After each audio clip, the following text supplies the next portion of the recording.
Hi everyone and welcome on board your really long-haul flight. On this channel we've put together a compilation of some of the most jaw-dropping moments from the sky. So now all that you need to do is find a comfortable place to sit, bring out your favorite drink, sit back and relax.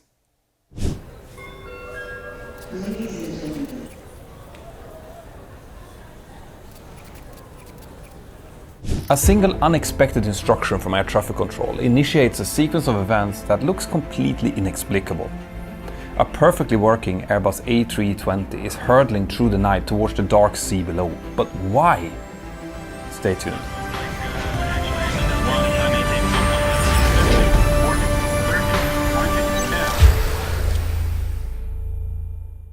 All accidents are tragic, but it's the really unnecessary ones that tends to stick in your memory, the ones that lack any type of reason or explanation. And the one that I'm about to tell you about today is definitely one of those. On the 3rd of July 2006, a crew from Armavia was getting ready for a short 1-hour flight from Yerevan in Armenia over towards Sochi in Russia. The flight was a scheduled night flight with a departure time of 40 minutes past midnight, and the general weather in the area was dominated by a low pressure in the eastern part of the Black Sea. This low pressure had caused a cold front to move over the destination Sochi and had brought with it some low clouds, poor visibility and at times very heavy rain showers. The captain was 40 years old at the time of the accident, and he'd been flying for Armavia for about 2 years and as a captain on the Airbus A320 for less than 1 year. Previously, he'd been working for another Armenian airline flying the Yak 40, but he had since taken the type rating on the Airbus A320, which he did at SAS Flight Academy in Stockholm, where I actually worked at about the same time as this happened, but not with these crews. During that training, he had received okay comments from his instructors, but he also received some notes about his lack of call-outs. He had amassed about 5,500 hours of total time and 1,436 hours on the Airbus A320.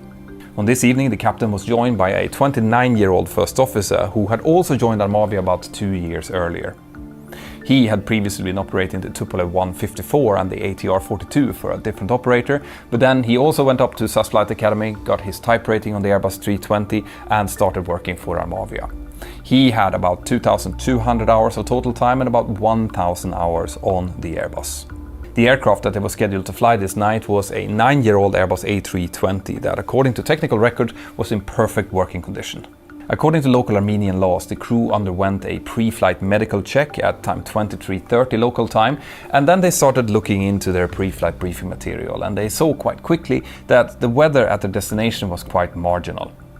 But given that this was a very short flight, only about an hour long, they decided that they were going to take fuel to fly over to Sochi to be able to reach their alternate if they needed to, but also to have the ability to fly back home to Yerevan if that was needed. In order to do that, they calculated that they needed about 10 tons of fuel, so they contacted their handling company and the fuelers started to refuel the aircraft. The pilots also checked the NOTAMs where there was nothing of significance, and then they checked the low-level significant weather chart where there was some indications of some low-level turbulence, but nothing that would stop them from flying. So they proceeded over, started briefing their 5 cabin crew members for this flight and 1 flight engineer that was also going to come with them over towards Sochi, and then they proceeded out to the aircraft and started boarding their 105 passengers for the flight. The pilots had decided that the captain was going to be pilot flying for the first flight, so he went into the cockpit and started doing the pre-flight preparation while the first officer completed the walk-around. And at this point everything was normal, except that the pilots were making some comments about them feeling a little bit tired. They did have more than 24 hours of rest prior to the flight, but working nights is always hard and it's really hard for the body to adapt to it. At 39 minutes past midnight, the crew received their engine startup clearance, and about 8 minutes after that, the Airbus A320 initiated its normal flap 1 takeoff roll from Yerevan airport. As the aircraft got airborne, the captain called for gear up and started retracting the flaps on schedule. At an altitude of 2,370 feet, he engaged the autopilot and then continued climbing. The first officer was handling the radios, and initially they received some vectors to avoid a nuclear power plant and later also some storm clouds. But eventually they contacted Yerevan Control and received a clearance to climb to flight over 200. The controller also informed the crew that the weather in Sochi was now 2,000 meters in mist and a cloud base of 170 meters. Yes, I know, the Russians uses meters to give altitude distances while the rest of us uses feet. In my view, that makes total sense, but it makes it a little bit complicated to tell this story. So I'm going to tell you both feet and meters, because that's what's in the final report. The problem with that weather report was that the minimum weather required in order to be able to start the ILS approach in Sochi was 2,500 meters visibility and a cloud base of a minimum 175 meters. So with this weather, they wouldn't be able to start the approach there. The first officer acknowledged that weather and then received climb clearance to their final cruising level, flight level 340, 34,000 feet. The cockpit voice recorder indicates that the pilots were now discussing the weather situation, and at this point it looked like both of them were open to the idea that they might not be able to continue towards their destination. However, that is soon about to change, because at time 0120 the first officer called up the Sochi approach controller and asked him to clarify the weather situation. The approach controller responded and said that at this time the weather is actually below the landing minima for both the ILS into runway 06 and the ILS to runway 02, which are the only two landing runways in Sochi due to terrain on the other side of the airfield. The first officer then informed the controller that they had about 1 hour of holding fuel on board, and he asked him whether or not there were any forecasts of improvement in the weather for the next hour.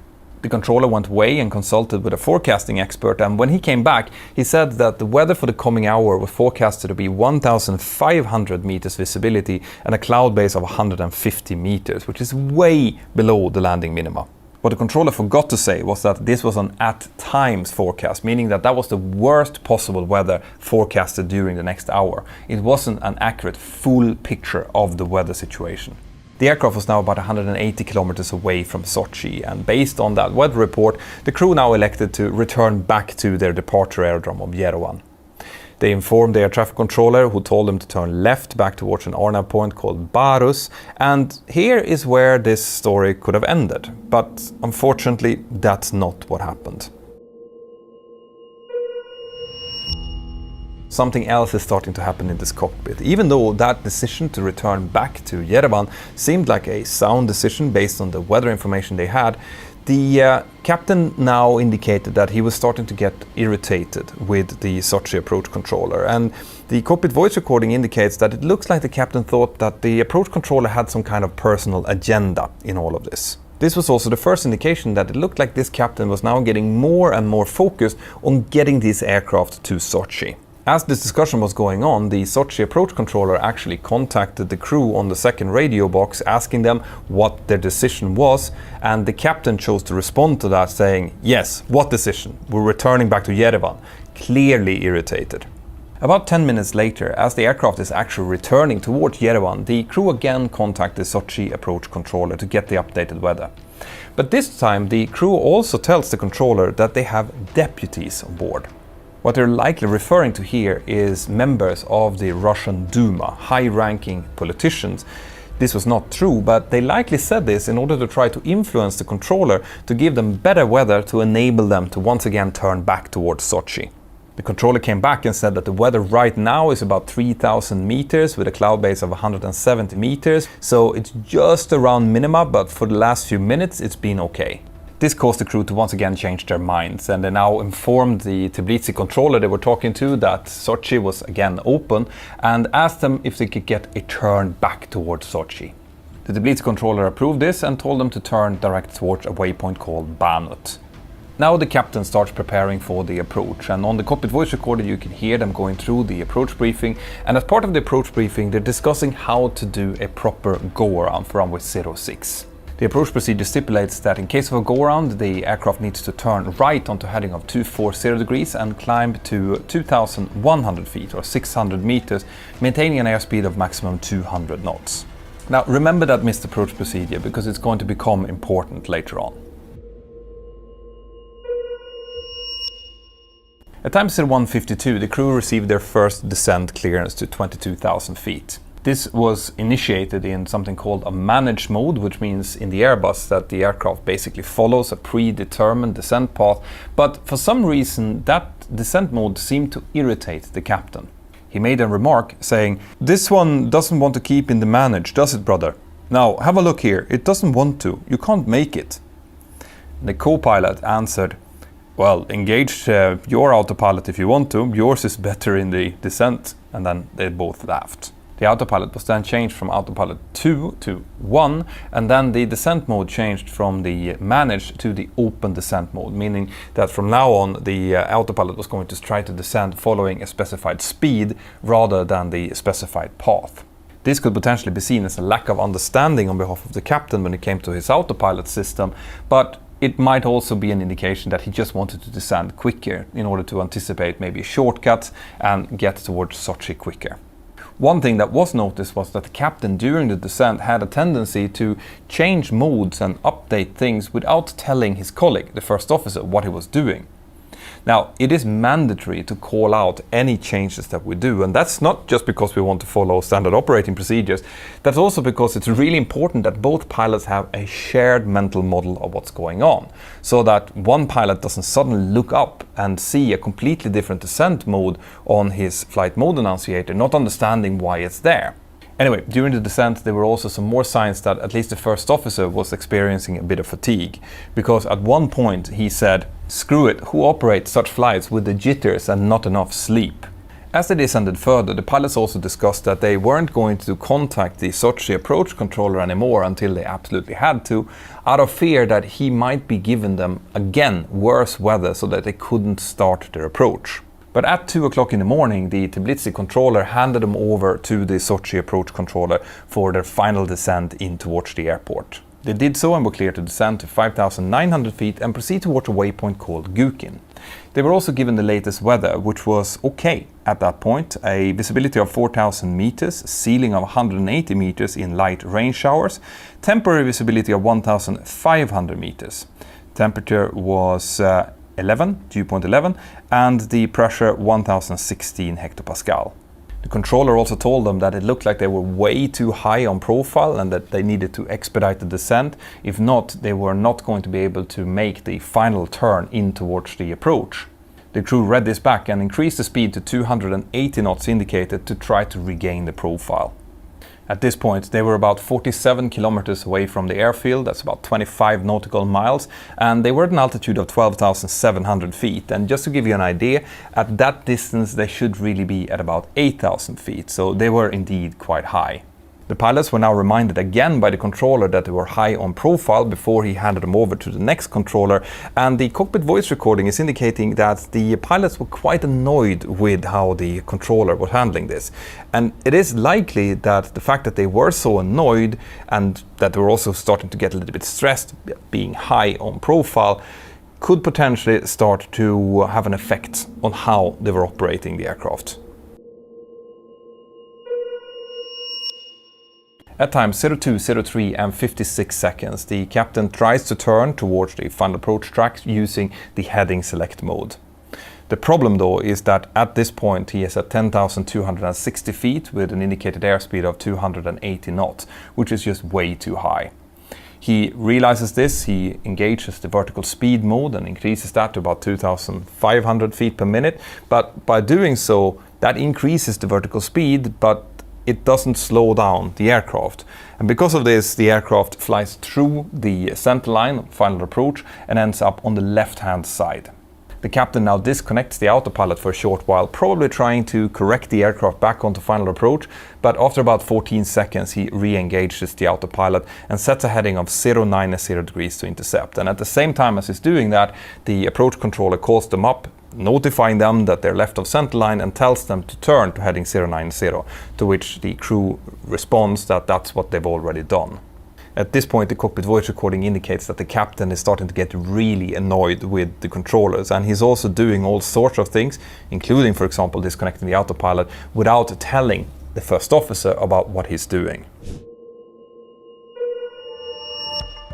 The fact that the aircraft had shot through the centerline gave the crew a couple of extra track miles in order to reduce their altitude down to where they should be. And at time 0207 and 2 seconds, the captain changed over to the open descent mode again, and the aircraft descended down and leveled off at the cleared altitude of 620 meters. The captain activated the approach control mode in order to capture the localizer, and the crew now finished the approach checklists.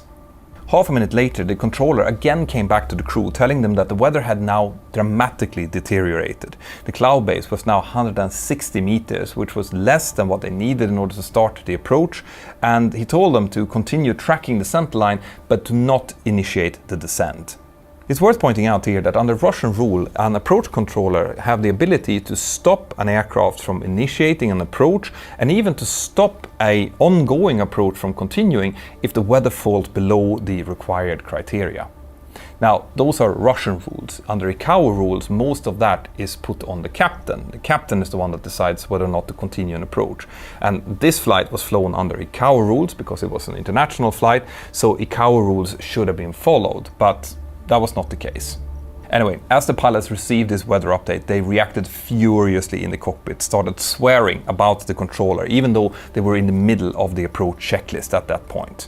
The aircraft had now captured the localizer, and the captain called out, "Let's extend flaps 1, screw him," indicating that he was intending to continue this approach anyway.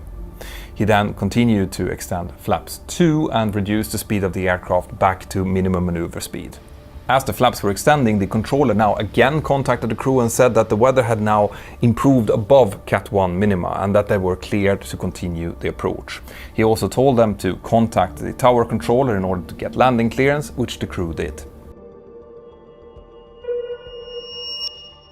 They proceeded with extending the landing gear and activating the glide slope capture mode, and 15 seconds later the mode changed over to glide slope track and the aircraft started descending down the glide slope. The second autopilot was now engaged and the crew extended the flaps to 3 and then to flaps full, which is what they had briefed to do. And at 1525 feet, the aircraft was fully established on the glide slope, descending normally with all checks complete. At this point, this looks like a completely normal approach. The first officer made a small call saying, "Add a bit, it's almost sitting at VLS," and the captain responded by increasing the speed with about 4 knots, showing that the cockpit work at this point is actually working quite well. It's safe to assume that both pilots probably fully expected a landing at this point, or in a worst case scenario, a go-around from the minima. We pilots are always mentally preparing for a go-around, but generally a go-around is something that happens at the very end of the approach as we reach our minima.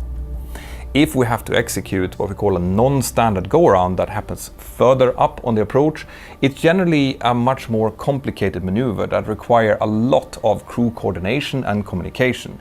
And the reason for that is that the aircraft might not be in the landing configuration, or we might be much closer to our missed approach altitude, which means that we will have less time to do a proper go-around. Generally, the key to executing a successful non-standard go-around is to take a few seconds and discuss with your colleague what you're going to do. What configuration are you going to use? What altitude are you going to climb to? And only when both of you share a common picture of where you are and what you're going to do you execute the go-around. Normally there's plenty of time to have this little discussion, because even though air traffic control might tell you to go around, unless there's an aircraft that's actually passing ahead of you on the approach path, you can continue to descend on the glide slope, having this discussion before you execute the go-around. There is time to do that. That's worth remembering for what's happening next. At times 02:11 and 40 seconds, the tower controller who had previously given the aircraft landing clearance suddenly comes back onto the frequency saying, "Armavia 967, stop descent. Clouds at 100 meters. Turn right and climb to 600 meters. It's worth noting here that he does not tell them to go around.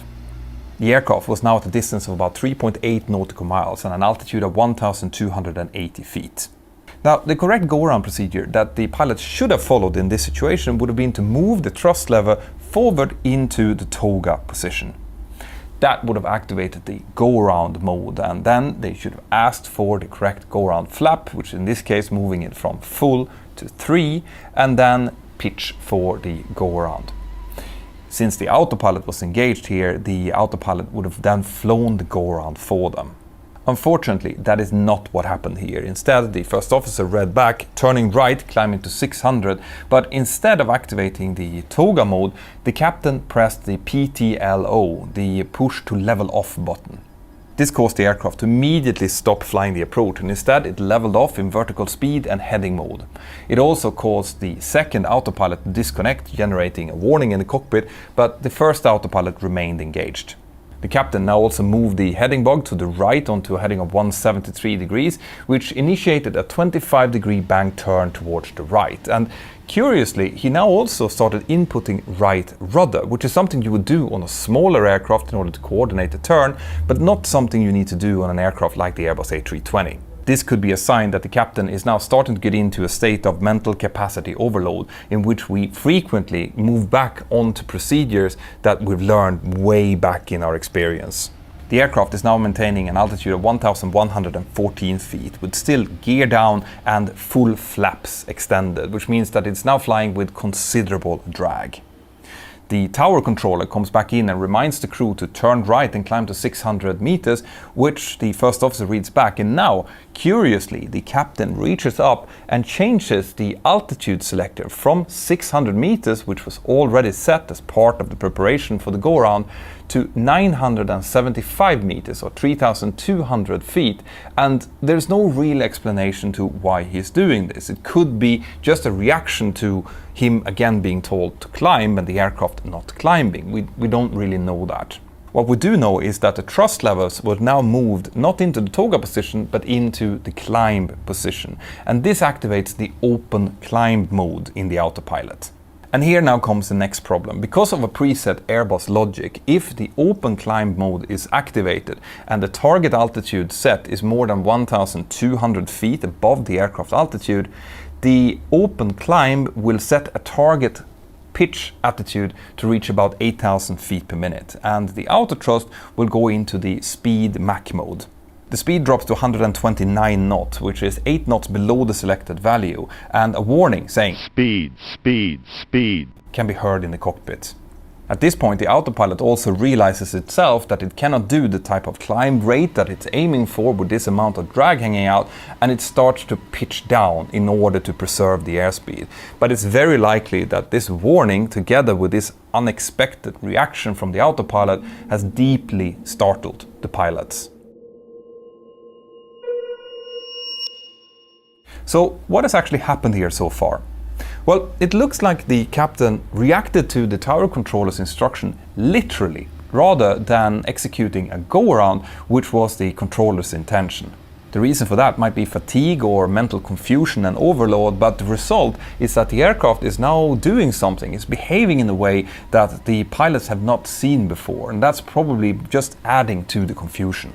The correct pilot response to a speed warning is to add thrust, and this is actually what the pilots now do. They move the thrust levels into the toga position, which finally activate the go-around mode. The only thing that the pilots now have to do is follow the standard go-around procedure. Start reducing flap, taking the gear up, and so on. But unfortunately, that's not what happens. Instead, the remaining autopilot is disconnected manually using the button on the side stick, and now the aircraft is flown manually with only flight director guidance. We don't know why the captain decided to disconnect the autopilot. It might have been in response to the speed warning, where he maybe thought that the aircraft wasn't responding quickly enough, because what he now does is that he pitches forward to about 8 degrees pitch up, and he reduces the bank angle to about 20 degrees. This still means that the aircraft continues to climb in a shallow right-hand turn, but at a slower pace than what the flight director wanted, meaning that the flight directors are now showing a much higher pitch up on his primary flight display. As he's turning, the captain is now also inputting more right rudder, which again goes against his training on the type. And the cockpit voice recorder is indicating that both of the pilots are now experiencing significant levels of higher stress. At times 0212 and 20 seconds, the altitude selected on the mode control panel is moved down from 3,200 feet to 2,000 feet, following intense discussions in the cockpit. Because the selected altitude has now been moved down, the flight director recognizes this and moves down in order to reduce the climb rate. Now, there is a possibility that that movement of the flight director bar could have been interpreted by the captain as a sudden pitch up. At the same time as that happened, the aircraft climbed through 1,500 feet, and at that point the thrust levels was moved from the toga position into the climb position, as they should at that altitude. This also meant that the selected speed that the autopilot had now moved into the acceleration phase in order to facilitate flap retraction, and the aircraft started accelerating. This acceleration happened at the same time as the aircraft turned more than 90 degrees off the centerline, meaning that the aircraft was now pointing out over the sea, moving away from the shoreline and removing all visual outside cues for the captain. And there is a possibility that this loss of external visual cues is a clue to what happened next. You see, the human inner ear is not equipped to distinguish between an acceleration and pitch up without external visual references. This means that an acceleration can be felt as a pitch up and vice versa. This is known as somatogravic illusion, and it's actually what we use in full flight simulators in order to simulate acceleration and deceleration. There is a possibility that the captain, while executing this maneuver, was not properly understanding or monitoring his primary flight display. And the combination of the loss of outside visual cues, the sudden acceleration, and the flight director command bar coming down could have been interpreted as a sudden pitch up. And that's what he reacted to, because the next thing that happens is that the captain starts pitching forward to an initial attitude of 1.4 degrees. This levels the aircraft off, and then he increases the bank angle to about 30 degrees bank to the right. As this is happening, the tower controller hands the aircraft over to the approach controller again, and the first officer reads this back. The aircraft now continues to accelerate in level flight with full climb thrust set, and when the captain realizes this, he tells the first officers to start retracting the flaps. He does so in the middle of a call from the first officer to air traffic control, interrupting that call. The maximum altitude that the aircraft reached during the go-around was about 1,700 feet or 500 meters before the forward input that the captain is making is now starting to make the aircraft descend. This is causing a much faster acceleration, meaning that the aircraft speed is soon exceeding the maximum speed for the current flap setting, causing a CRC or a cricket warning to go off in the cockpit, and that warning continues on and off for the remainder of the flight. The first officer continues to try to retract the flaps in order to avoid the overspeed warning, but as he's doing so, the captain just continues to pitch down more and more and increasing the bank angle to the right. Now, it has been suggested that in the state of confusion and mental overload that the captain was likely in during this situation, he might have been trying to avoid the barber's pole on the speed tape, just like he would with a TCAS warning, where you try to dive below the red warning. Now, we will never know if that was the case or not, but it is a possible reason for the captain continuing to do this pitch down. At times 02:12 and 47 seconds, the first GPWS warning, pull up, can be heard in the cockpit. That happens almost simultaneously as the first officer calls out level off, but the captain just continues his downward spiral. The first officer now intervenes by giving full left side stick, trying to get the aircraft out of the right-hand turn, but it doesn't seem like he's trying to pull up from the dive. Instead, while putting the side stick into the full left position, he inadvertently actually puts it into a position where he increases the pitch down even further. He does not push the takeover button, which means that with Airbus logic, the inputs of both of the sticks are now being averaged out. The really sad thing here is that the captain actually did try to pitch up twice at this point, possibly in response to the GPWS warning. But since the first officer was now inputting full left side stick on his side with a little bit of forward pressure, the pitch up command from the captain did not get any response from the aircraft. And also the dual input warning, which would have highlighted to the captain that the first officer was also inputting, couldn't be heard because the GPWS warning had a higher priority, thus cancelling out the dual input warning. The speed of the aircraft had now increased well beyond the maximum speed for the current configuration, and the auto throttle had started to try to decrease the thrust in order to reduce the speed as much as possible and protect the aircraft. But here, one of the pilots, we don't know who, reduced the thrust lever back to idle and then put it back into the climb position again. That disconnected the auto thrust and meant that the aircraft speed just continued to increase. At the same time, the fact that the captain was giving a right side stick and the first officer was giving left meant that the average of the two now became almost wings level, and the aircraft started to level off from the turn. But the vertical speed, as in the descent rate, was still close to 6,000 feet per minute as the aircraft descended past 900 feet above the sea. During the very last seconds of this flight, a couple of pitch up inputs were recorded on the flight data recorder, but it was too little too late, and at time 02:13 and 3 seconds, the aircraft impacted the Black Sea, immediately killing everyone on board.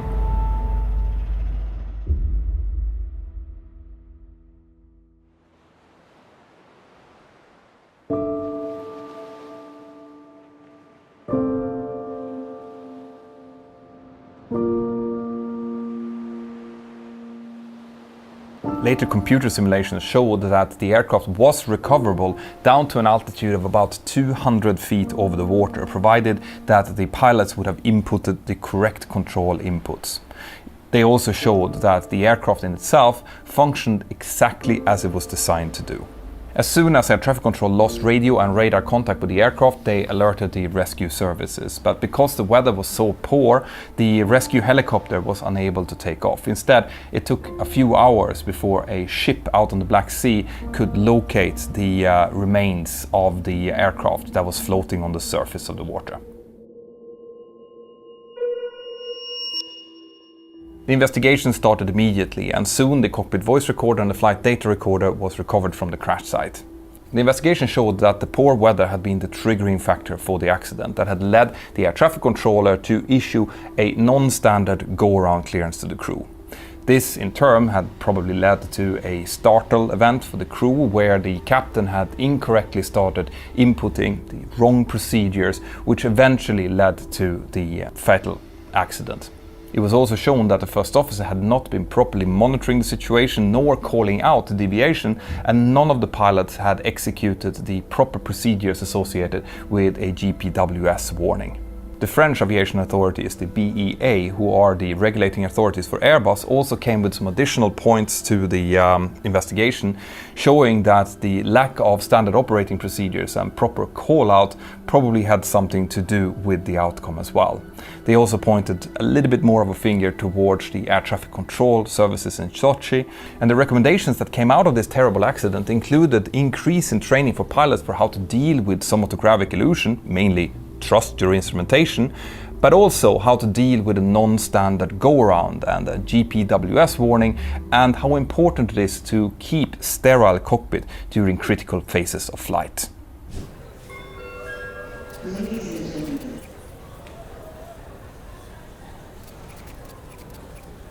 How could an aircraft descend to 6 feet, that's only 183 centimeters over the ground, almost a full mile away from the airport, without the pilots noticing it? That's the mystery I will explain to you in today's video, so stay tuned.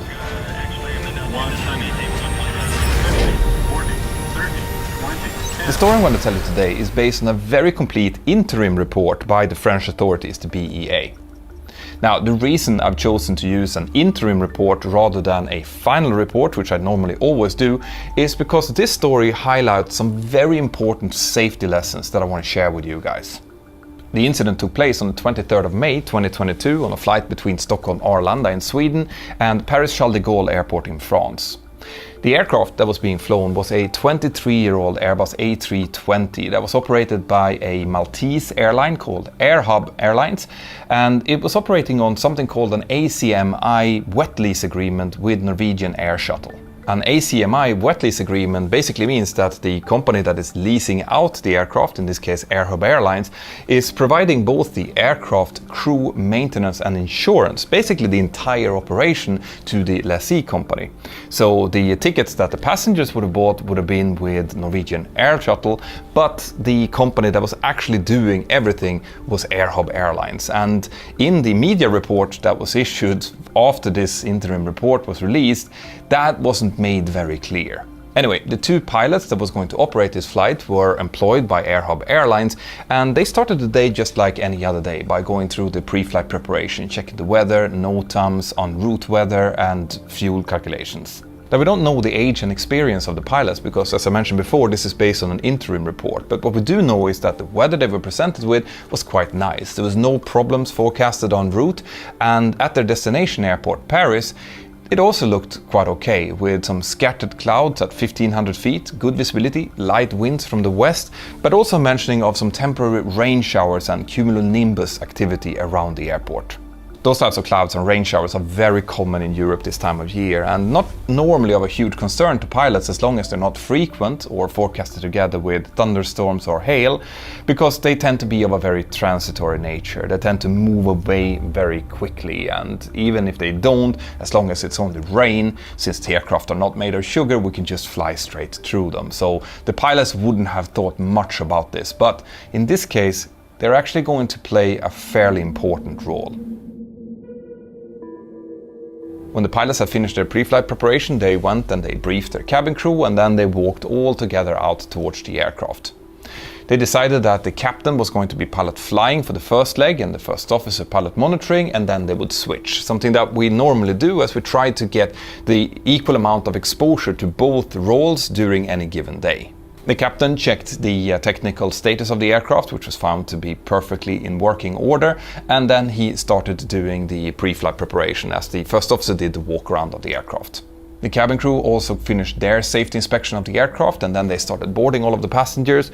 And once that was done, the cabin crew gave the cabin ready to the pilot. The pilots finished up their pre-flight preparation and then requested push and start clearance from the gate in Stockholm Arlanda. At this point, there was 2 pilots, 4 cabin crew and 172 passengers on board the aircraft.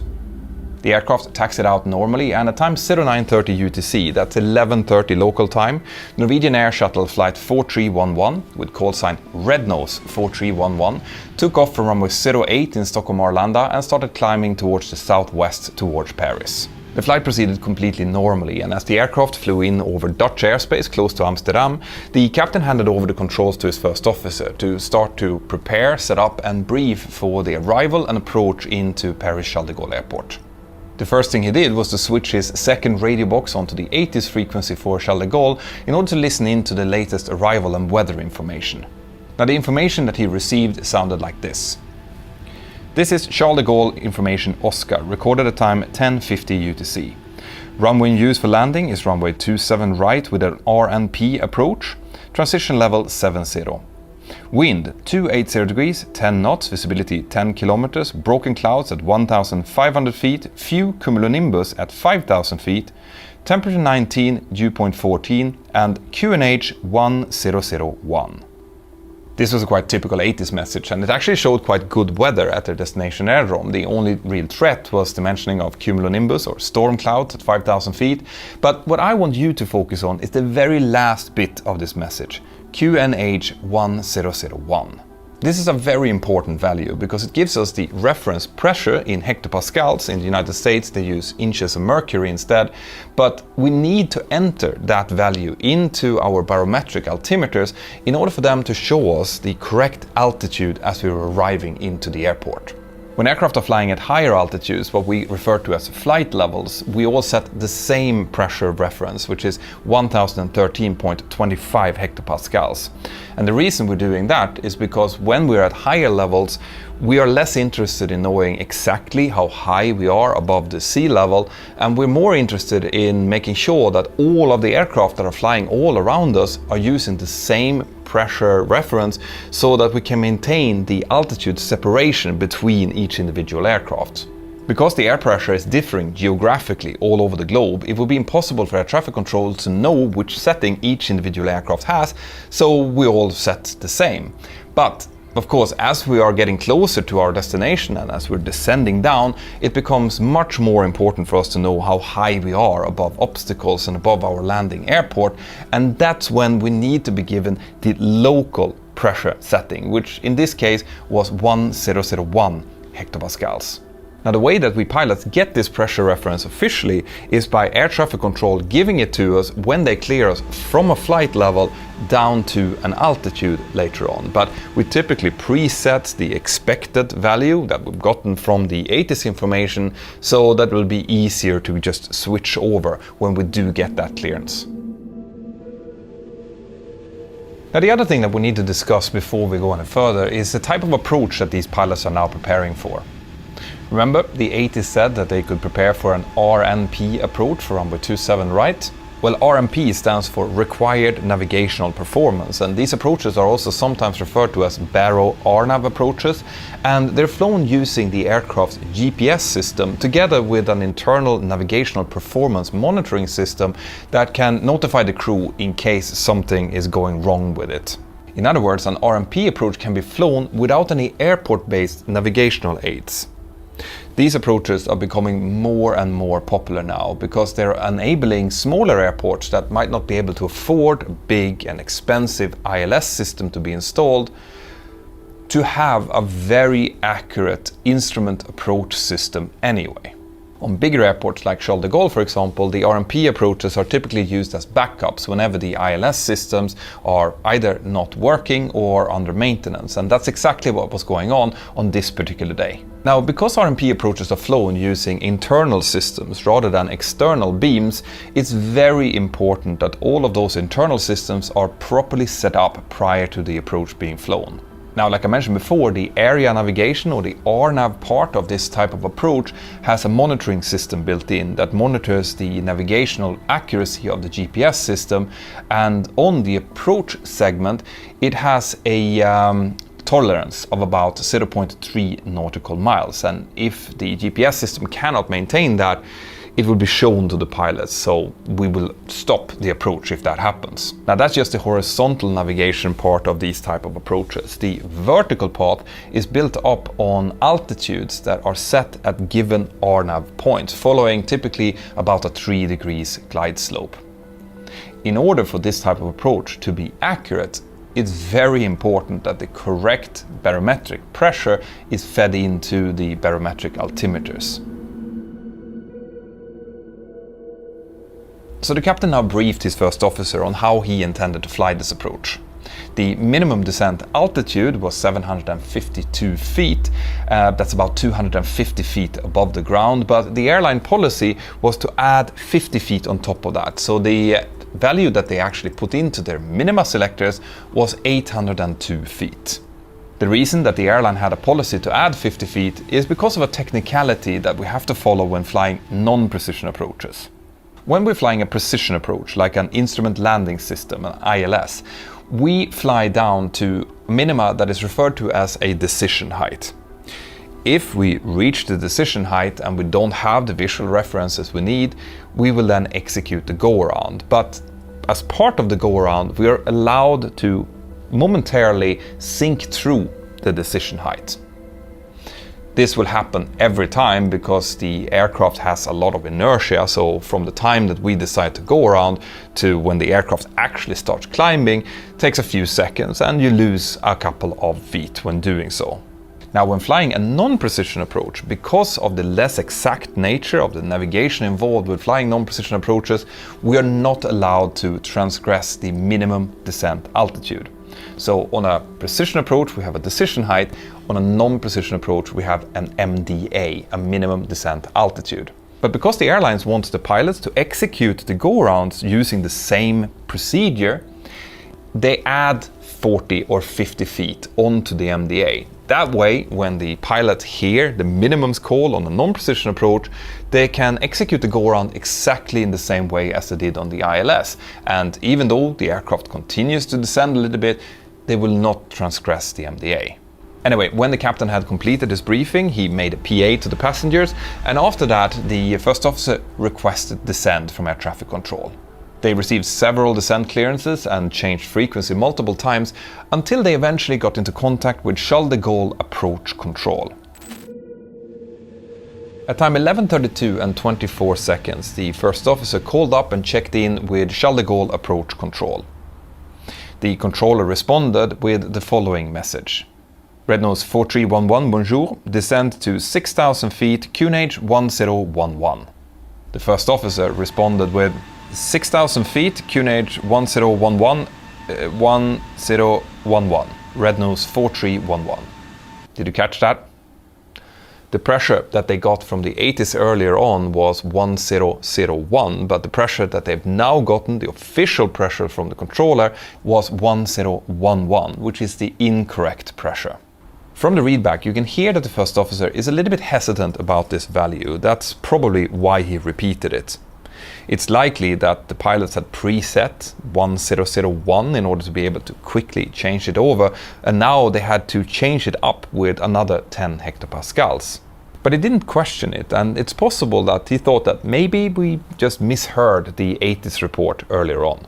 In any case, 2 minutes later, the same controller comes back and clears the aircraft to descend to 5,000 feet, again repeating the incorrect pressure value. It's hard to know why this error occurred, but these things happen from time to time. People have a tendency to turn numbers around. So, for example, QNH 1020 becomes QNH 1002, and in this case, the call sign, Red Nose 4311, had 11 at the end of it, which might be a possible explanation. But why is this such a big deal? Well, like I mentioned before, the correct pressure setting is absolutely crucial for the pilots to know what their correct altitude is. 1 hectopascal represents about 28 feet. So if you input an error of 10 hectopascals, that represents an altitude error of 280 feet. And remember, the minimum descent altitude on the approach they're about to fly is only 360 feet above ground. 1 minute after the controller has cleared Red Nose 4311 to descend to 5,000 feet, he calls up an EasyJet aircraft that's ahead of the Red Nose on the approach queue. He tells the EasyJet aircraft to continue to a waypoint called Papa Golf 650 and to descend to 5,000 feet using QNH 1011. But the difference here is that when the EasyJet aircraft reads back the clearance, they said, we'll continue to Papa Golf 650, descending 5,000 feet, QNH 1001. So they actually read back the correct QNH, even though the approach controller had given them the wrong one. This difference in readback was not picked up neither by the approach controller nor by the pilots on Red Nose 4311. Another minute later, the same controller cleared an Air France crew to descend to 5,000 feet, this time using the correct QNH of 1001. That was read back by the Air France crew, but unfortunately that whole message was done in French. So our pilots on the Red Nose 4311 did not have a chance to pick that up. Red Nose 4311 now received their approach clearance. They start to configure their aircraft, they select flaps 1, flaps 2, and at time 11:36:55 the aircraft reaches its final descent point for the RMP approach runway 27 right, and the aircraft starts descending using the autopilot following the pre-programmed descent path. As they started their descent, the indicated altitude that the pilots could see in the cockpit was about 4,900 feet, but the actual altitude the aircraft was at was 4,623 feet. They were 14.3 nautical miles away from the runway and with a speed of about 180 knots. Another factor that we need to mention here is that as the crew started their approach, a large rain cloud had moved in over the extended center line with quite moderate rain inside of it. This meant that the crew was now completely inside cloud and they had no visual reference neither with the runway nor the ground below them. Because of this, the first officer was reading out distances versus altitude checks as they were descending down the approach. Our approach plates would give very accurate mile-by-mile information about where the aircraft should be altitude-wise as they're moving down the approach path, and as the crew was doing this, these checks were perfectly okay. They showed that they were exactly where they were supposed to be. Here is where the vulnerabilities of a fully internal approach system comes to light. Because the crew had the incorrect QNH reference pressure set, it meant that the altitude and the altimeters was indicating the correct altitude for each of these distance checks they were doing. But in reality, they were actually 300 feet lower than they thought they were. If this same error would have happened on an ILS approach, the physical location of the ILS glide slope beam would have stayed the same. So no matter what pressure setting the pilots would have set on their altimeters, they would have still locked on to that glide slope beam, which would have brought them down towards the runway. In that case, if they would have done distance versus altitude checks, the error would have been shown very clearly. 11:38 and 9 seconds, the aircraft is handed over to the North Tower Controller in Charles de Gaulle. The first officer calls in and the tower controller greets them and clears the aircraft to land runway 27 right with a surface wind of 260 degrees at 12 knots. From this point onwards, there are no more calls regarding the pressure setting. The aircraft is still descending through the cloud, but unbeknownst to the crew, the tower controller has forgotten to switch on the approach light system. This will further reduce the chance of the crew establishing visual contact as they get closer. That might sound really strange. How could the tower controller forget to do this? But you have to remember that this all happened during daylight hours, and up until this point the weather had been very good, and it was still good over the airport. This rain shower and this dense cloud was only really situated over the approach path, which is where this aircraft now found itself. So are there no checks that the pilots could have done during their approach that could have helped them to identify this error? Yes, there actually is, but you have to be really switched on as a pilot to notice it. At time 11:38 and 44 seconds, the aircraft's radio altimeter activated and made a call out as it now sensed a height over the ground of 2,500 feet. That should normally happen at about 6.5 miles final, and if that happens earlier than that, that's a clue to the pilots that maybe they are much lower than they should be, and it's a prompt to verify that they have the correct QNH set. But in this case, the pilots did not pick that up, and from this point onwards, the radio height was displayed on both pilots' primary flight displays. The pilots continued to configure the aircraft to flaps full, and when they passed 1,000 feet height over the ground and the radio altimeter called out 1,000, they were completely stabilized. They had all of the flaps out, they had completed the checklist, they had a speed of 139 knots, and for the pilots everything looked completely normal. The only thing that was out of the ordinary was the lower than normal radio height at the distance they were from the runway, but none of the pilots had picked that up. So the aircraft just continued to descend down its pre-programmed descent path down towards its minima, but now unusual things are starting to happen inside of the tower. The two air traffic control towers in Charles de Gaulle Airport are equipped with a warning system called MSAV. It stands for Minimum Safe Altitude Warning. What this system basically does is that it has created a 64 nautical mile square around the airport. Inside of this square, it has modeled all of the different obstacles, and then it has applied a 300 feet safety margin on top of these obstacles. If the system feels that any aircraft within this square is on a trajectory to get into that safety zone and potentially hit an obstacle, it will issue a warning in the tower, both a visual warning and an oral warning, calling beep beep terrain alert. At time 11:41 and 32 seconds, the first MSAV warning went off in the tower. The aircraft was then at an indicated altitude of 891 feet, which with the altitude error they were now flying with was actually an altitude of 601 feet. But remember, that's over sea level. And in reality, that was a radar height of 200 feet at a distance of 1.53 nautical miles, that's 2.8 kilometers away from the landing threshold. The aircraft was still descending following the descent path, and that gave them a vertical speed of about 700 feet per minute.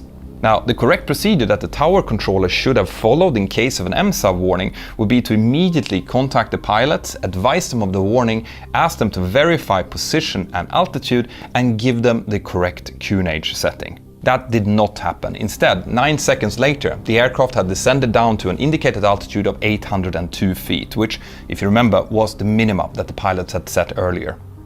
And since the pilots had not established visual contact with the landing runway, the captain now decided to execute a go-around.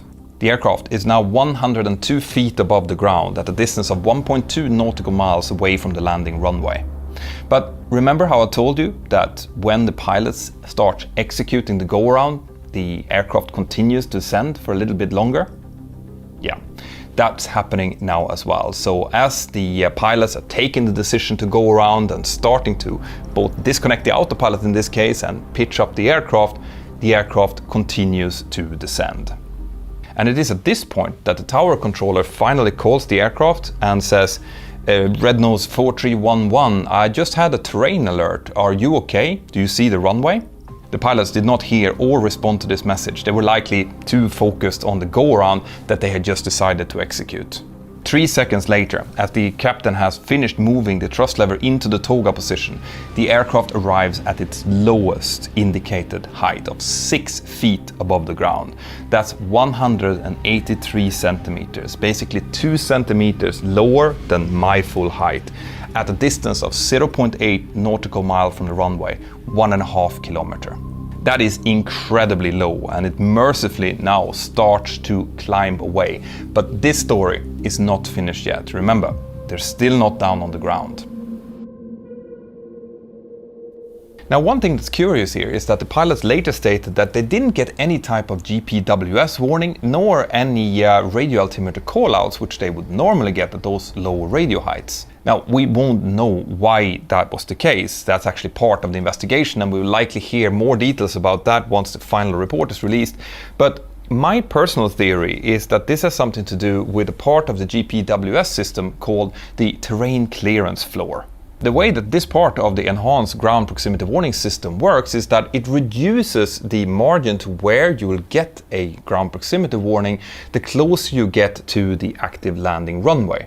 And this is logical if you think about it, that this is made to avoid nuisance warnings as you're coming in for landing. But the fact that this incident happened 0.8 of a mile away from the landing threshold could potentially be the reason for these warnings not being activated. Now, when it comes to the lack of the radio altimeter callouts, that is indeed strange, and we're going to have to take the words of the pilots that they didn't hear it here, because sadly the cockpit voice recorder was not saved after this incident. But I'll tell you more about that in a second. 10 seconds after the lowest radio height was recorded, the first officer called up the tower controller and advised him that they were executing a go-around. And the tower controller responded, "Roger, red nose 4311, turn right heading 360 degrees and climb to 5,000 feet, QNH 1001. Finally, the correct QNH value was given to the crew. But unfortunately, the first officer now read back, heading 360 degrees, climbing 5,000 feet on QNH 1011, red nose 4311. Just reading back the incorrectly set QNH that they already had set. And the tower controller did not pick up that faulty readback. So the aircraft just completed the turn heading north, continued to climb up to 5,000 feet, still on the incorrect pressure setting. The autopilot was engaged and the after takeoff checklist was completed, and the crew started preparing for another RMP approach into the same runway. At the same time, in the North Tower down on Charles de Gaulle Airport, the assistant controller in the South Tower that was taking care of the other runways had noticed that the approach light for runway 27 right had not been activated. He contacted his colleague, the assistant in the North Tower, and told him about this. And when the North Tower controller realized that they had missed switching on the approach light system and that they had had an MSAV warning as well, he was replaced and the assistant took over his place and a new tower assistant was called in. Meanwhile, the aircraft had been handed over to the approach controller and was now being lined up for its next approach. Remember, the pilots are at this point completely unaware of the severe incident that they had been part of. In their minds, they had just flown a normal RMP approach with all values stabilized and then executed a normal go-around when they didn't get the visual references. They had no idea how close they had been to the ground. At this point, the aircraft was already maintaining 5,000 feet, which was the initial altitude to start another RMP approach. And during the time they were receiving vectors, there was no more radio communication that was pertaining to the QNH setting. So there was no point from this point onward for the crew to pick up that they once again were sitting with the wrong QNH. Instead, the crew now found themselves in exactly the same position like they had been on the last approach, 300 feet below profile as they initiated the descent. They were still inside of cloud at this point and they were descending down the cloud path as they were once again handed over to the North Tower controller. At time 11:53 and 40 seconds, the aircraft was once again cleared to land runway 27 right, and this time the first officer called up the tower and asked him to confirm that the approach lighting was actually activated. The tower controller confirmed this. 2 minutes later, the next MSAV warning went off in the tower. The tower controller, who was the assistant on the previous approach, now immediately called up the aircraft saying, "Red nose 4311, we have a terrain warning. Are you okay?" Once again, not following the correct MSAV phraseology. But at this point, the rain cloud and the rain shower had finally started moving away from the final approach path. So the aircraft broke through the clouds and became visual with the landing runway. So the first officer responded, "Red Nose 4311, we are on path and we are visual now." Around this time, the flight data recorder indicated that the autopilot was disconnected and that the captain's side stick was moved backward in order to pitch the aircraft back, probably to climb back up to a correct approach profile, because from this point, if they just came visual, the visual picture would have definitely told them that they were low, together with the poppies that most certainly also indicated this. 8 seconds later, the flight directors were also switched off, and that's likely because the flight directors would have indicated a path that was much lower because of the incorrect pressure setting. At this point, the pilot also later testified that they saw the poppies as being 2 red, 1 pink and 1 white, indicating that they were almost back on path here. Less than 1 minute later, Norwegian Air Shuttle Flight 4311 landed safely on runway 27 right. The pilots taxied the aircraft into gate, they shut down, and unfortunately they did not pull the CVR circuit breaker in order to preserve the cockpit voice recording. And that's likely because at this point the pilots still did not understand what a serious incident they had just flown through. As I mentioned before, this incident is still under investigation, and it's likely that we're going to get even more details once the final report is released by the BEA in France, who, by the way, writes some of the absolute best incident and accidents report that I've ever come across. The reason I decided to make this video based on the interim report, which I normally never do, was because of how well it was written, but also because in this interim report there are actually some really good safety recommendations that I want to share with you before the final report comes out. The error that this crew experienced is something that my airline referred to as QNH blunder error, and the potentially disastrous consequences of that was identified a few years back when we started flying these RMP approaches. There are several great mitigation techniques against this error, and one of them is for the pilot monitoring to set an anticipated QNH value on his or her primary flight display that they're getting from a separate source, like the dispatch weather that they got during the pre-flight preparation, for example. This way, if they're getting a wildly different value from air traffic control when they're being cleared to an altitude, they can challenge that by using the correct phrase, confirm QNH. Don't say confirm QNH with a value, just say confirm QNH, because that way there won't be any confirmation bias in there. Another thing that we tend to do is, no matter how recent the latest QNH value was given to us, we tend to always ask to confirm the QNH before we start the approach. That way we can pick up any potential error at that point. In the Boeing, we also have an instrument on our navigation display called a vertical situation display, which is basically the only instrument that can pick up a faulty QNH value by showing the runway depicted either below, like a coffin, indicating that we actually have a too high QNH value set, or above the ground level, showing that we have a too low QNH value set, which has its own potential risks to it. But lastly, and probably the most important point I want to get across with this video, is how important it is to be actively monitoring the communication that goes on between pilot and air traffic control and vice versa. If you come across a clearance that sounds weird or a value that you don't recognize, query it. It's always better with one call too many than one call too few. The report also highlighted that there were some misunderstanding among air traffic control personnel about the potential risks of flying RMP approaches, and also the correct procedures to follow in case of an MSAV warning.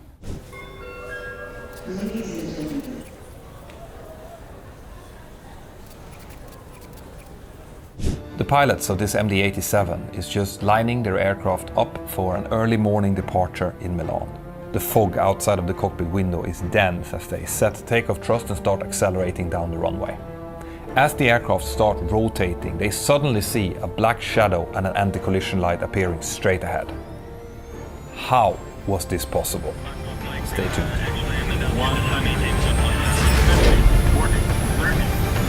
The terrible chain of events that led up to the Linate airport disaster on the 8th of October 2001 actually started many years earlier. And in order for us to understand it, we have to go way back in the history of the airport where it happened. There are three main airports that serving the city of Milan in northern Italy. One is Milan Bergamo, the other one is Milan Malpensa, and the third one is Milan Linate, of which we're going to be talking about today. Milan Linate is the most central situated out of these airports, and it started its story back in the 1930s, and then after the Second World War it became more and more popular as the tourism industry increased in Italy. This meant that the airport went through several upgrades during the 1960s, 1970s, and also in the 1990s. There are two runways in Milan Linate. The main runway, 36 right, which serves all commercial traffic and larger business jets, and then the much smaller runway 36 left, which is only 600 meters long and only serves general aviation aircraft. To the right of the main runway, there is the North Apron, and the North Apron is where all the commercial flights are parked. That's connected to the passenger terminal, and the other apron is called the West Apron, which is just to the west of the smaller runway 36 left. Now, on the West Apron, all private jets and all general aviation aircraft are normally parked. As I mentioned before, there had been major upgrades to Linate Airport over the years, but most of those upgrades had happened on the main runway 36 right and on the North Apron and connected taxiways. The western part of the airport had been largely neglected in these upgrades, and that meant that taxiway markings and taxiway signs had started to degrade a bit. But that wasn't a big problem because aircraft and most pilots that were operating out of the Western Apron were mostly very familiar with the airport. That had also started to develop a kind of complacency with air traffic control, where air traffic control maybe wasn't listening too carefully to what aircraft that was going out on that part of the apron was saying. And there was also frequently use of Italian as a language mixed up with English from the commercial side of the airport. So you had a frequent mix of two languages going on, and that's going to play a bit of a role in this accident. One upgrade that had happened to the western side of the airport was the addition of a new taxiway called Romeo 6. This taxiway was built back in the 1960s when the airport started to recognize that a lot of the private jets that were operating from the Western Apron needed access to the main runway, runway 36 right, because they were just becoming too big to use the smaller runway. Because this taxiway was a later addition, it meant that it didn't follow the standard ICAO marking system. The way that normally works is that if you put a needle down in the main runway and you start from 12 o'clock position, then you start marking the taxiways Romeo 1, Romeo 2, Romeo 3, Romeo 4, Romeo 5 and Romeo 6 in a clockwise movement. But in this case, they were marked Romeo 1, Romeo 2, Romeo 3, Romeo 4, Romeo 6 and then Romeo 5. From where the Romeo 6 taxiway intersected the main runway 36 right and all the way to the West Apron, there was not a single vertical sign that showed that this taxiway was actually called Romeo 6. However, there were some other markings that were written on the taxiway surface called Sierra 4 and Sierra 5. Those markings had been put there after a meeting with the airport where they thought that they had to expand the parking capability of the West Apron, but that never really came to fruition, which meant that the tower was not made aware of these markings, and that's going to become very important soon. Another thing that happened during the mid-1990s was that the taxiway lighting system was upgraded. Generally, if an airport is supposed to work during low visibility conditions, you need these green center taxi line lights. And they were added to most of the airport. That included taxiway Romeo 6 from runway 36 towards the West Apron. Initially, the lighting was alternating yellow and green, and then you had a red stop bar at the Cat 3 holding position at Romeo 6, and then these green centerline lights continued all the way to the start of the West Apron. Coming from the other direction, from the West Apron towards the runway, you could see the green centerline lights, and then you had the red stop bar, and then the green taxi line lights continued. Now, these type of taxi line lights need to be controlled by the tower, so that the tower can, for example, illuminate a section of the green taxi line lights up to the red stop bar, and then remove the green lights beyond the stop bar, that way giving a very clear indication to taxiing aircraft that they have to stop. But something happened to this taxi line system around 1998, where all of a sudden the tower was unable to control these lights. They could either have them all on or all off, which meant that if the green taxi line light was going to be used, you would always have the red stop bar illuminated as well.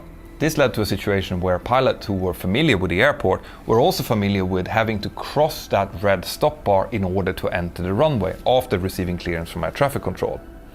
And I cannot overemphasize how important of a detail this is, because as a pilot, we are taught to never, ever, ever cross a red stop bar. So to have as a standard operating procedure at an airport that you have to cross a illuminated red stop bar in order to comply with a further taxi clearance, that is in my ears complete insanity. And if you put on top of that the taxiway holding point guard system, which is a laser beam that is supposed to monitor all active holding points to make sure that no aircraft or vehicle inadvertently enters into an active runway without ATC clearance, was also inoperative since back in 1998. Now you're starting to see that all of the latent threats in Dr. Reason's Swiss cheese model is starting to add up, and we haven't even gotten to the worst point yet. Because in 1994, the Linate airport management started talking about replacing the ground radar on Linate. But for some reason, these plans were never implemented. So that meant that in 1999, when the old ground radar system stopped working, it was never replaced. In the very early morning of the 8th of October 2001, a Cessna Citation 525 took off from Cologne in Germany and made its way down towards Milan Linate.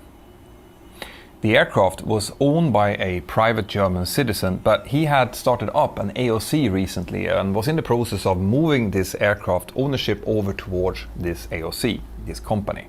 But on this day, the flight plan indicated that this was a private flight, and the aircraft was supposed to land in Milan Linate, pick up another passenger, and then fly up to Paris. Both of these flights were going to be paid for by the Cessna company because the person that was being picked up in Linate was a potential Cessna Citation customer.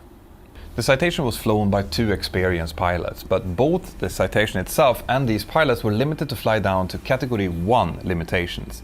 This meant that the worst visibility that they could land an aircraft in was 550 meters, and the worst visibility they can take off with was 400 meters.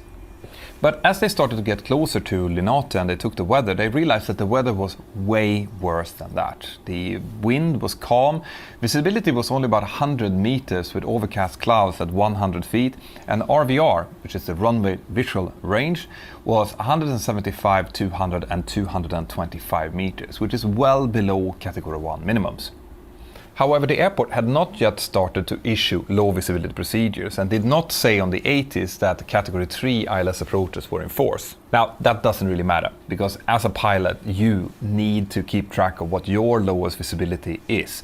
And if the weather is worse than that, you are not able to land. It's as easy as that. However, the crew of this Citation started their approach anyway, and at the time 04:59 and 34 seconds, they touched down on runway 36 right in Linate.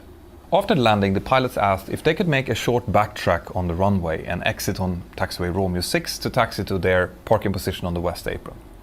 Air traffic control cleared them to do this, and it showed that these 2 pilots, they were quite familiar with the taxiway layout of Linate. At the same time as this is happening, a Scandinavian Airlines flight 686 was getting ready for departure over on the north apron. The aircraft being used was an MD-87, and in the cockpit there were 2 very experienced pilots, both of them whose training records showed that they were above average skill. Together with them, there were 4 cabin crew members and 104 passengers being boarded. At time 05:41 and 39 seconds, the first officer of the Scandinavian flight requests startup clearance. The air traffic controller on the ground frequency gives them the startup clearance and also advises them that they have a slot restriction at time 0616. Now, a slot restriction is basically a defined time window when an aircraft is allowed to depart. In this case, it's 5 minutes before and 10 minutes after, so between 0611 to 0626. This is very common, especially when there's low visibility procedures in use, because there's a limitation on how many aircraft movements there can be on the airport at any given time. The first officer read back the startup clearance and the slot time, and the pilots now completed their final flight deck preparation. At time 05:54 and 23 seconds, the MD-87 have started off both engines and the pilots are now ready for taxi. They request taxi clearance and the ground controller responds and tells Scandinavian 686 to taxi to holding position, runway 36, and to call him back when they enter the main taxiway. This is then read back by the first officer and the MD-87 slowly starts moving through the fog towards the holding position. The airport is now beginning to get really busy, with both a couple of aircraft arriving and quite a few aircraft departing for the first morning wave. About 4 minutes after the Scandinavian starts taxiing, the Cessna Citation on the western apron calls up the ground controller and asks for startup clearance. The ground controller gives the aircraft their startup clearance and they also give them their departure IFR clearance, and this departure clearance was incorrectly read back by the pilot, which was picked up and corrected by the ground controller. As part of the ATC clearance, the Cessna Citation pilots also get a slot restriction, which is at 06:19, 3 minutes after the departure of the Scandinavian aircraft. As the clearance is being given to the Cessna Citation, the MD-87 from Scandinavian Airlines have been slowly moving their way down towards the main taxiway. Just as the conversation finishes, the MD-87 pilot calls up the ground controller and tells them that they're now on the main taxiway abeam the fire station. The ground controller responds and tells the pilots to switch over to the tower controller on frequency 118.1. And this is normally the way that it works, where you have the ground controller that is handling all the traffics on the taxiways and apron, and then as the aircraft is getting ready to enter the active runway, they will switch over to a tower controller, which is a different frequency. But this also means that this is the last time that the Cessna Citation and the Scandinavian Airlines MD-87 are sharing the frequency. After this, these two aircraft are going to be talking on two different frequencies. The Scandinavian pilot checks in on the new frequency and the tower controller tells them to continue towards the holding position for runway 36 right and that they are number 4 in the queue for departure. At time 06:05 and 44 seconds, the Cessna Citation calls up the ground controller once again, this time asking for taxi clearance. The ground controller responds with the following clearance. Delta Victor X-ray. Taxi north via Romeo 5, QNH 1013, coming back at the stop bar of the main runway extension. The Citation pilot then responds, Roger, via Romeo 5 and 1013 and call you back before reaching the main runway. Now if you pay a bit of attention here, you see that the readback does not match the actual clearance. The actual clearance both tells the aircraft to turn towards the north, taxi via Romeo 5 and hold before the runway extension. The readback from the Citation does include the correct taxiway, Romeo 5, but it also says call you back before reaching the main runway. So these are two different things, and this is not picked up and not corrected by the ground controller. This is very important because there is a chance right now that the pilots in the Cessna Citation have a mental picture of how they are going to taxi, and they think that they are going to taxi back the same way as they taxied in, which is the closest connection to the active runway. However, they do read back Romeo 5, which is the northerly taxiway. Only 30 seconds after this, another aircraft that was parked on the western apron, Lima X-ray Papa Romeo Alpha, also called up the ground controller and asked for taxi clearance. This aircraft received the same taxi instruction as the Citation had just received, with the additive that they had to hold position until the Cessna Citation taxied in front of them before they could start taxi. Now, if the Citation pilots would have heard this taxi clearance, it is likely that that would have updated their situational awareness a little bit, knowing that they needed to taxi past another aircraft before they reached Romeo 5.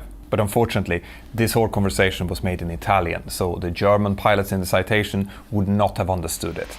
2 minutes later, the Citation pilot calls up the ground controller and tells him that he is approaching Sierra 4. The ground controller gets a little bit confused by this because he is not aware of any holding position named Sierra 4. Remember, those are the markings that was put onto Romeo 6, but no one ever told air traffic control about. The ground controller just asks, Delta Victor X-ray, confirm your position?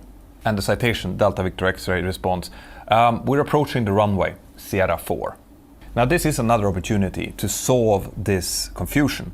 The problem is that this only plays further into the perceived situation that the ground controller has in his head, that the Citation is indeed taxiing via Romeo 5 and that they're holding short of the runway extension for runway 36 right. The ground controller responds with Delta Victor X-ray, Roger, maintain the stop bar, I'll call you back. So let's recap the situation as it stands right now, because this is a very crucial part of this accident.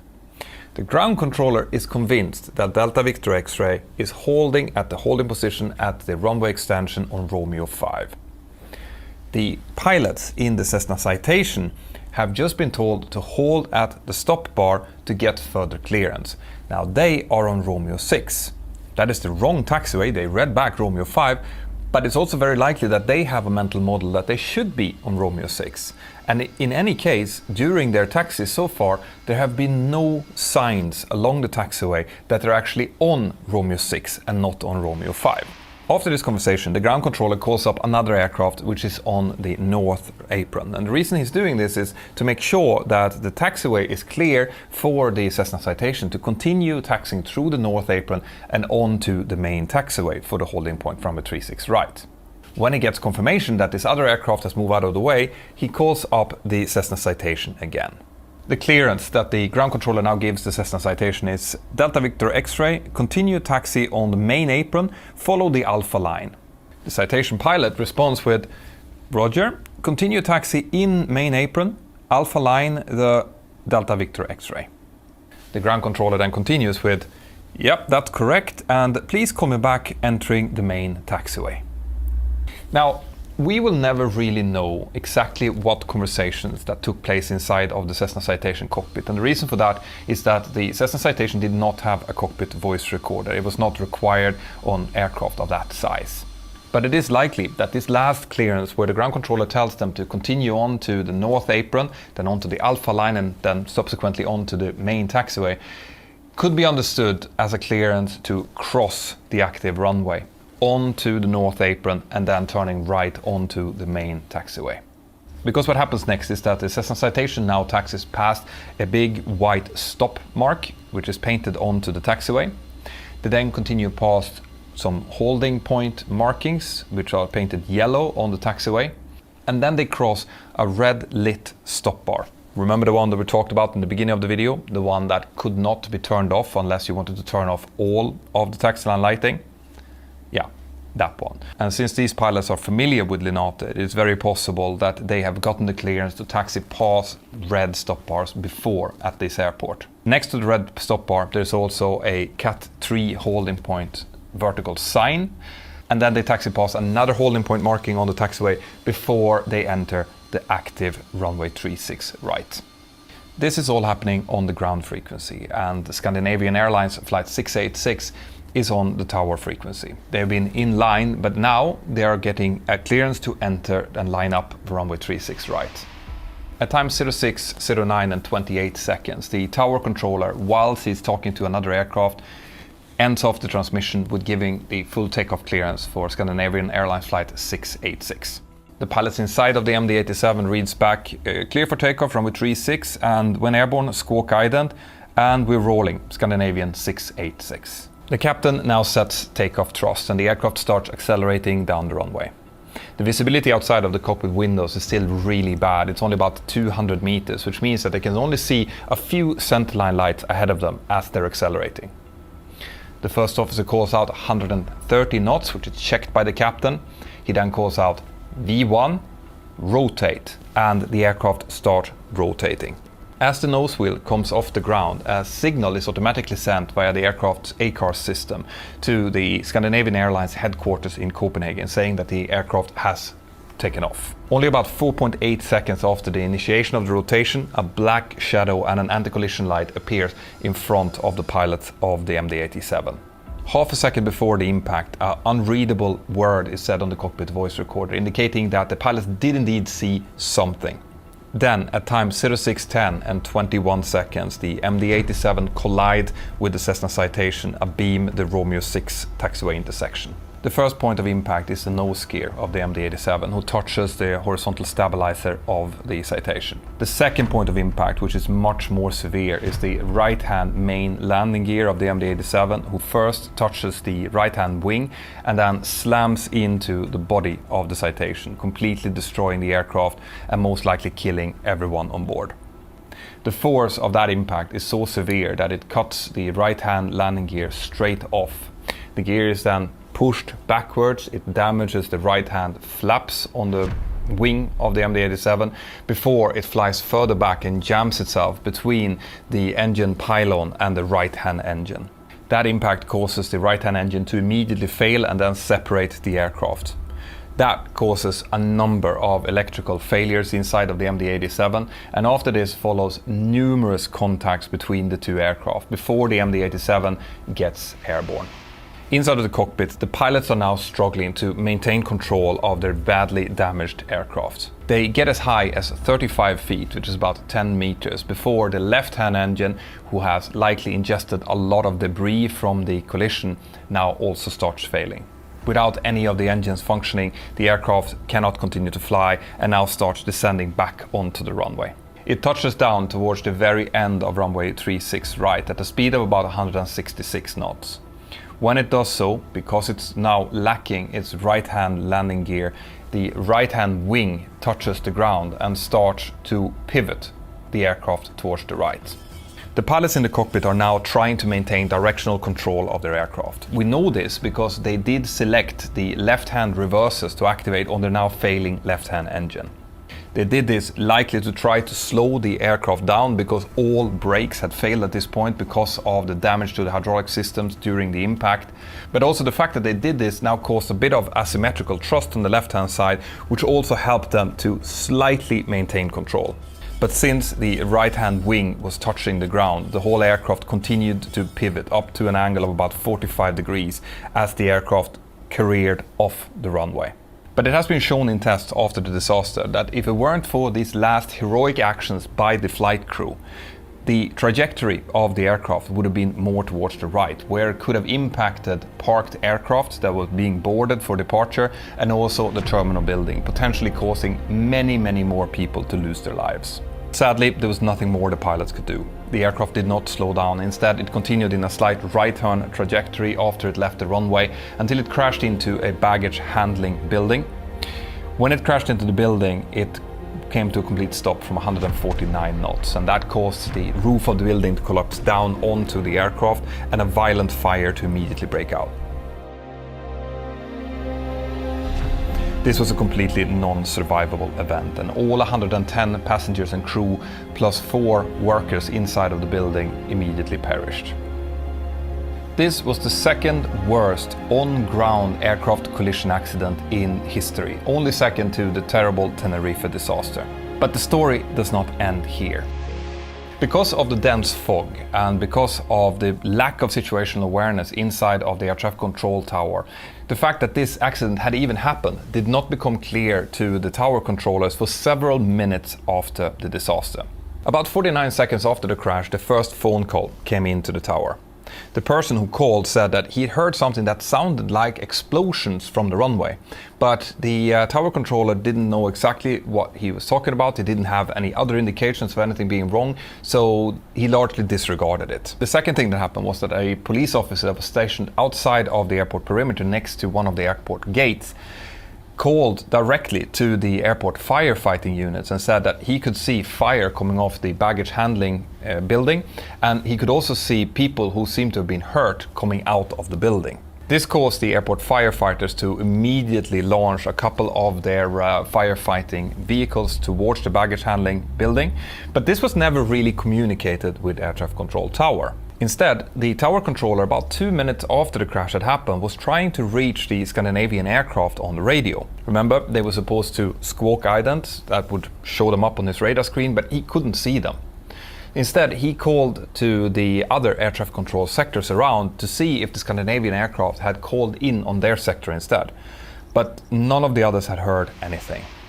About 20 seconds after the tower controller had made these calls, a pilot from one of the aircraft that was still standing at the gate called up the tower and said that he had been speaking to his dispatcher, and the dispatcher had said that he'd heard explosions and he'd seen something that looked like a fire that had streaked down the runway and disappeared into the fog.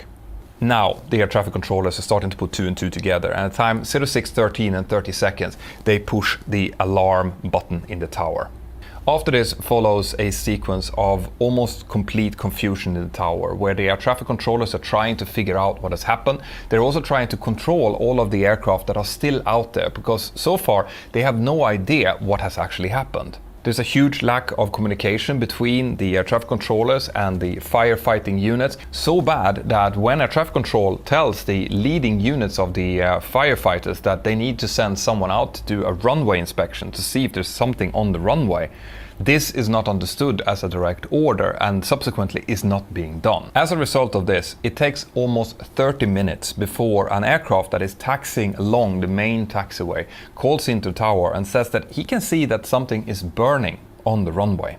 The air traffic controller then contacts the firefighting services again and asks them whether or not they have completed that runway inspection, which they say they haven't done. Now they send out the unit and they finally, after 36 minutes, find the wreckage of the Cessna Citation on the runway. They quickly extinguish the fire and they report that back to air traffic control. The investigation into this terrible accident resulted in one of the most scathing reports that I've ever read against an airport and a national aviation authority. The investigation basically said that there was a lack of organization at Linate Airport that stemmed from several different authorities not working well together. There was a lack of a proper safety management system, and a toxic reporting environment existed where people were afraid to report what they saw as potential safety issues out of fear of being fired. It was found that the accident was directly caused by the poor visibility on the day. Then the lack of visual guidance aids and signatures on the taxiway most likely caused the Cessna Citation to take the wrong taxiway. There was no further signature that could indicate to the Cessna that they were on the wrong taxiway, and there was also a lack of situational awareness between the tower and the Cessna Citation that eventually caused them to enter the active runway and led up to the collision. No one did at any point question the fact that the Cessna Citation landed in lower minima than they were allowed to do according to their flight plan, and that they also taxied out in much worse condition than they were allowed to take off from. The reason that the pilots of the Citation actually did so, we're never really going to know, but it is likely that some commercial pressure was involved. Further to this, the report also talked about the improper use of both English and Italian on the same frequency, the incorrect readback from the pilots that weren't properly caught by air traffic control, and they also found that there wasn't any proper recurrent training being given to the air traffic controllers at Linate Airport. It was also found that the lack of ground radar and the monitoring system at the holding point at Romeo 6 also contributed to the accident. All in all, this led up to a stunning 18 different recommendations that had to be implemented in order to make Linate more safe. The investigators were stunned to realize that just 24 hours prior to this fatal runway incursion, another runway incursion had happened, and that this was a fairly common occurrence on the airport. This accident has led to many improvements in the aviation business, especially during low visibility procedures and how airports put up signs and how they conduct themselves in foggy conditions. But to finish off, when I read through this report, I just felt so bad for the pilots in the MD-87. They did everything right from when they pushed back the aircraft to the collision and even after the collision. Their skills and airmanship shone throughout this horrible story, and it likely stopped this accident from becoming an even bigger disaster.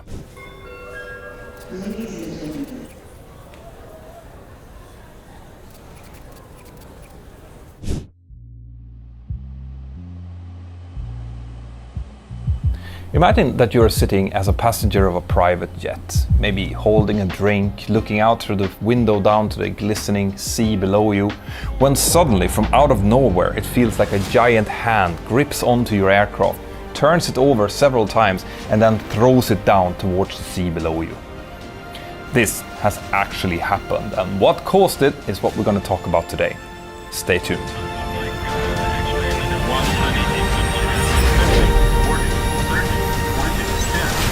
This story took place on the 7th of January 2017.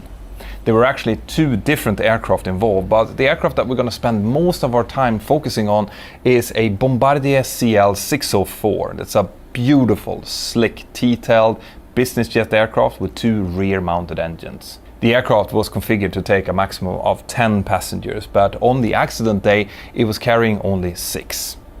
In charge of the Bombardier jet was a 39-year-old captain with little over 5,300 hours of total time, the majority of which had been flown on this particular type.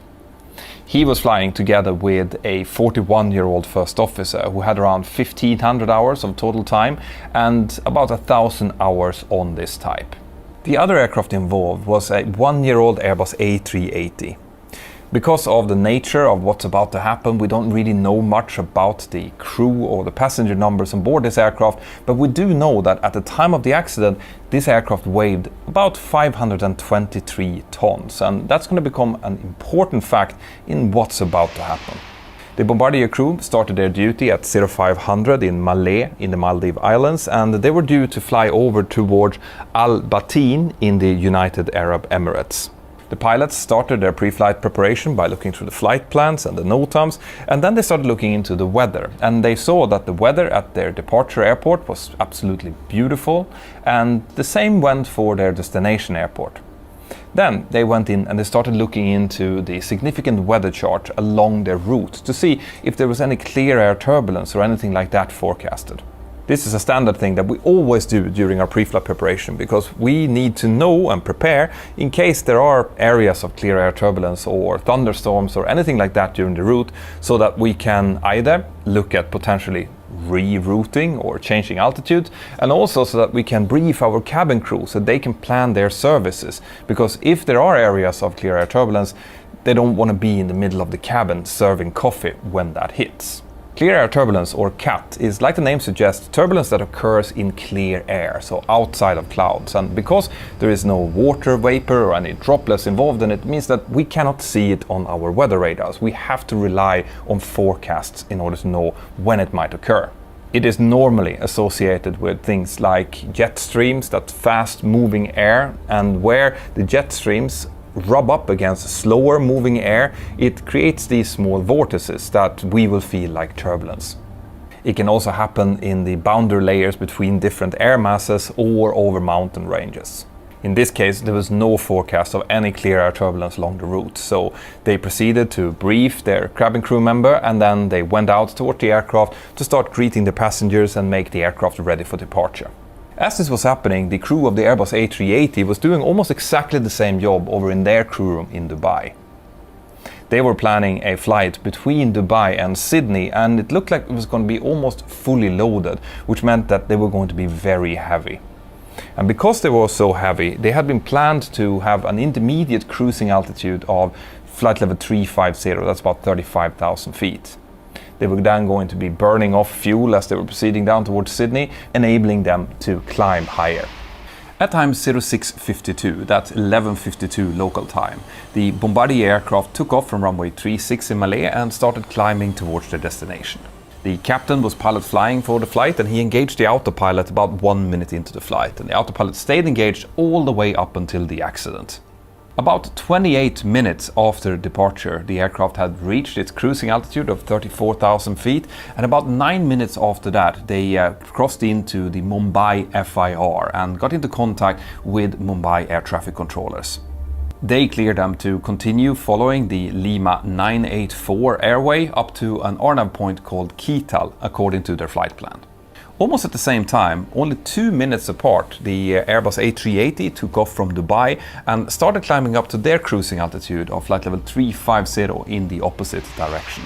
Aircraft are generally assigned their cruising levels based on something called the half-circle rule. This rule states that aircraft that are traveling in a predominantly westerly direction will be getting even flight levels, so flight level 320, flight level 340 and 360 and so on, and aircraft that are traveling on a easterly route, they will be getting the odd levels, so flight level 310, 330, 350 and so on, unless there are other rules that apply on specific airways, for example. Another rule which is also worth knowing about in this case is something called reduced vertical separation minima, or RVSM.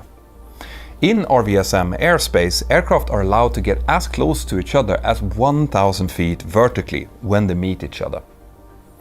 RVSM airspace generally starts at flight level 280 and above, and in order for an aircraft to be allowed to fly in that type of airspace, it needs to have certain systems installed. For example, it needs to have an autopilot that can maintain an altitude, and also certain altimeter alerting and indication systems, and other technical systems as well. But because most modern airliners are equipped to fly in RVSM airspace, it's very common for us pilots to see other aircraft that close to each other. So 1,000 feet is about 300 meters. And because our navigational equipments are generally so accurate now, it is also very common that we cross the same RNAV point at only 1,000 feet difference vertically and almost identically the same point horizontally. And that is also going to have an impact on what's about to happen next. The last thing that I have to explain in order for this story to make sense is something called wake turbulence. So an aircraft wing will create lift based on two different principles. The first one is Newton's third law of physics, which basically says that every action has an equal and opposite reaction. And the second principle is something called Bernoulli's theorem. Now, Bernoulli's theorem talks about fluid dynamics, and it has to do with the shape of the wing. Because the top of the wing is slightly bent like this, it means that oncoming air that flows past the wing have to accelerate across the top of the wing, and it actually slows down a little bit at the bottom of the wing. Now, Bernoulli's theorem says that when this happens, it creates differences in pressure, so that below the wing there will be a slight positive pressure, high pressure created, and on top of the wing where the air is being accelerated, there will be a low pressure formed, and this will create a kind of suction top that also influences the lift that the wing can create. But of course, in nature, anytime that there is a difference between pressure, nature will try to equalize this pressure difference, and this happens here as well. But the air cannot escape from the high pressure at the bottom to the top over the leading edge of the wing, just because of the way that the air is flowing. So the only real way that the air can try to equalize this pressure is at the wingtips. This creates a movement of the air span-wise on the wings that then at the wingtips turns around and creates these vortices that you can actually see when, if you're looking at aircraft that are landing, for example, sometimes when the air is very moist, you can actually see these wingtip vortices appearing. Now, the heavier an aircraft is, the more lift the wings need to produce. And the more lift they need to produce, the bigger the pressure difference and the bigger these wingtip vortices generally are. This means that these wingtip vortices tend to be the worst during takeoff and landing when an aircraft needs to create a lot of lift with a relatively low airspeed. Because of this, aircraft are divided into different wake turbulence categories, depending on how bad wake turbulence they're actually creating. You're either going to be in the heavy, medium, or the light category. And generally speaking, the heavier the aircraft is, the heavier the wake turbulence will be. These categories are then used in order to determine the separation between aircraft during takeoff and also during landing. So if a heavy aircraft takes off, a light aircraft coming in behind might have to wait as much as 3 minutes before they can take off. Because these wake turbulence vortices, they will be falling down behind the departing aircraft, and then they will be moving outwards and away with the wind, and they will also dissipate, become less severe. But like I said, this type of wake turbulence separation only really happens during takeoff and landing. And that's because while we're en route, there are more limiting separations in force. And by the way, this is why you might sometimes hear on an air traffic control frequency that one call sign refers to themselves as being heavy. That's because they want to notify both air traffic control and other traffic around them that they are heavy, and thus can create quite a lot of wake turbulence around them. Now, even though the wake turbulence is the absolute worst during takeoff and landing, aircraft do create wake turbulence when we're flying en route as well. And we do have some mitigation strategies that we can employ if we, for example, is flying 2,000 feet below an aircraft that is on the same route flying just ahead of us. If we think that there is a risk that we might encounter the wake turbulence from them, we can employ something called SLOP, which is Strategical Lateral Offset Procedure. So that is a procedure where we can basically put into our flight management computer that we want to fly 1 or 2 nautical miles to the right or left of the intended track, and by doing so we will avoid any wake turbulence that might be falling down. Now, this is a procedure that a pilot can employ without telling air traffic control about it, but it's only allowed on certain airways, and the Lima 984 that these two aircraft were flying on is not one of them. Around time 8:35, the captain of the Bombardier aircraft looked down onto his navigation display and saw that there was oncoming traffic 1,000 feet above them.